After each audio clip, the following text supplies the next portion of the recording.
శ్రీమాత్రే నమః. ఈరోజు 27వ శ్లోకం. అంతకంటే ముందు ఒకసారి 26వ శ్లోకాన్ని చెప్పుకుందాం. 26వ శ్లోకం. శ్రోత్రాదీనీంద్రియాణ్యన్యే సంయమాగ్నిషు జుహ్వతి శబ్దాదీన్ విషయానన్యే ఇంద్రియాగ్నిషు జుహ్వతి. 27వ శ్లోకం.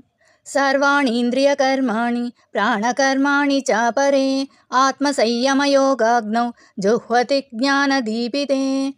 సర్వాణీంద్రియ కర్మాణి, సర్వ అంటే అన్ని, ఇంద్రియ అంటే ఇంద్రియములు, కర్మాణి అంటే కార్యకలాపములు అని, ప్రాణకర్మాణి ప్రాణవాయువు యొక్క అన్ని కార్యములు అనేసి, చాపరే మరియు ఇతరులు, ఆత్మ సంయమ యోగాగ్నౌ నిగ్రహించిన మనస్సు యొక్క అగ్నిలో, జుహ్వతి అంటే పరిత్యాగము, జ్ఞానదీపితే జ్ఞానముచే ప్రేరేపించబడింది. కొందరు జ్ఞానముచే ప్రేరణ పొంది తమ ఇంద్రియ క్రియాకలాపములన్నింటినీ మరియు తమ ప్రాణశక్తిని కూడా నిగ్రహించిన మనస్సు యొక్క అగ్నిలో సమర్పిస్తారు అని ఈ శ్లోకం యొక్క అర్థం. శ్లోకాన్ని ఇంకొకసారి చెప్పుకుందాం.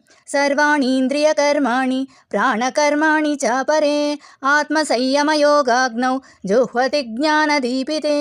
28వ శ్లోకం రేపు చెప్పుకుందాం.